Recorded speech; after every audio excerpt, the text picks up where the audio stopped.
ہمارے پیارے رسول صلی اللہ تعالیٰ علیہ وسلم نے بتلائی کہ جب انسان بہت زیادہ عاجزی کرتا ہے نا، بہت زیادہ عاجزی، تو پھر بھی اللہ مان جاتا ہے۔ جب وہ اس کے حضور بہت عجز کا اظہار کرتا ہے، بہت زیادہ عجز کا اظہار کرتا ہے، وہ ڈر جاتا ہے اس سے۔ وَلِمَنْ خَافَ مَقَامَ رَبِّهِ جَنَّتَانِ، فرمایا جو میرے سامنے کھڑے ہونے سے ڈرے گا میں اسے 2 جنتیں عطا کروں گا۔ حضرت بابا فرید الدین مسعود گنج شکر بابا صاحب رحمۃ اللہ علیہ فرماتے ہیں کہ ایک نیک نوجوان تھا، دن کو روزہ رکھتا، رات کو نماز پڑھتا، پر اللہ سے ڈرتا پھر بھی بہت ہی زیادہ تھا، بڑا ہی ڈرتا تھا۔ موت کا وقت آیا تو ماں ہی تھی بس اس کی، تو ماں سے کہنے لگا اماں تو میری ماں ہے، میرے ساتھ 3 وعدے تو کر۔ اس نے کہا پتر تو بتا، آخری ہج کی لے رہا ہے اور اس غریبنی ماں سے تو وعدہ لے رہا ہے، بتا کیا وعدہ ہے؟ تو عرض کرنے لگا اماں جب میں مر جاؤں نا تو میرے گلے میں رسی ڈال کے تو مجھے گھمانا گھر کے صحن میں، اور لوگوں کو کہنا جو رب کی نافرمانی کرے اس کا یہی حال ہوتا ہے۔ یہ اعلان کرنا جو اللہ کے نافرمان ہوں ان کا یہی اشر کیا جانا چاہیے۔ اور اماں پھر دوسرا وعدہ کر، میرا رات کو جنازہ اٹھایا جائے، میں نہیں چاہتا کہ کسی کے منہ سے یہ لفظ نکل جائیں کہ وہ دیکھو اللہ کا نافرمان جا رہا ہے، رات کو میرا جنازہ اٹھانا۔ اور اماں تیسرا میرے ساتھ وعدہ کر کہ لوگ مجھے دفن کر کے آ جائیں گے تو میری قبر پہ چلی جائے گی، عمل میرے پاس کوئی نہیں، پر مجھے لگتا ہے ماں کے قدموں کی برکت سے عرش کا مالک بھی رحم فرمائے گا۔ اماں تو وعدہ کر کہ میرے ساتھ وعدہ کر۔ بابا صاحب رحمۃ اللہ علیہ فرمانے لگے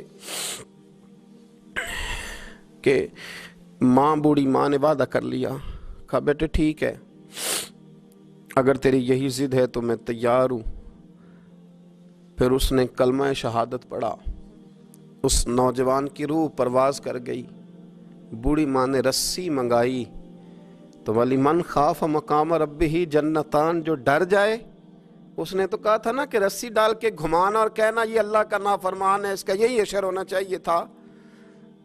لیکن جب ماں گلے میں رسی ڈالنے لگی تو گھر کے ہر کونے سے آواز آنے لگی، خبردار یہ رب کا دوست ہے، اللہ کے دوستوں کے ساتھ اس طرح کا معاملہ نہ کیا جائے، اسے چھوڑ دیا جائے۔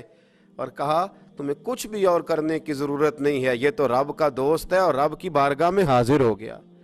کچھ کوئی بندہ کہے گا کہ یہ تو ایک بابا فرید کا سنایا ہوا واقعہ ہے، سنیے، بخاری میں حدیث ہے، نبی پاک صلی اللہ علیہ وسلم نے فرمایا، حضرت ابو ہریرہ رضی اللہ تعالیٰ عنہ راوی ہیں، حضور فرماتے ایک شخص مرنے لگا تو اپنے بچوں سے کہنے لگا کہ میں جب مر جاؤں تو مجھے جلا دینا، اور پھر میرے جلے ہوئے وجود کو پیس دینا، پھر مجھے ہوا میں اڑا دینا۔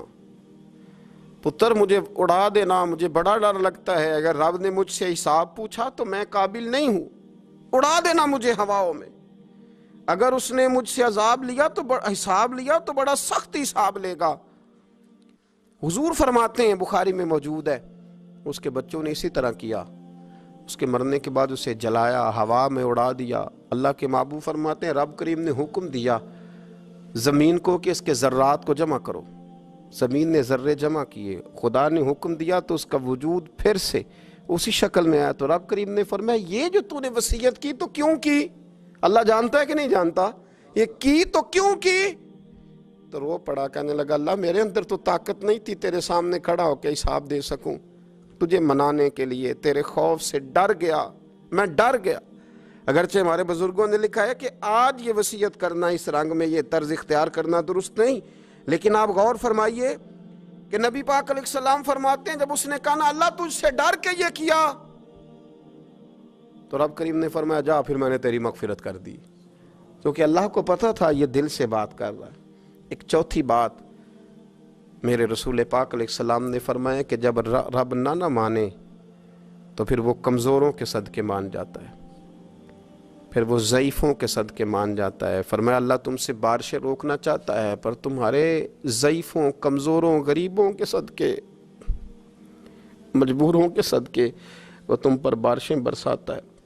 حضور فرماتے ہیں رب اشغالا اغبر لو اقسم علی اللہ لا برا، کچھ ایسے لوگ ہوتے ہیں کہ ان کے بالوں میں خاک پڑی ہوتی ہے، چہروں پہ مٹی الجھے ہوئے ہوتے ہیں، لیکن اگر وہ اللہ پہ قسم کھا لیں تو اللہ ان کی قسم بھی پوری کر دیتا ہے۔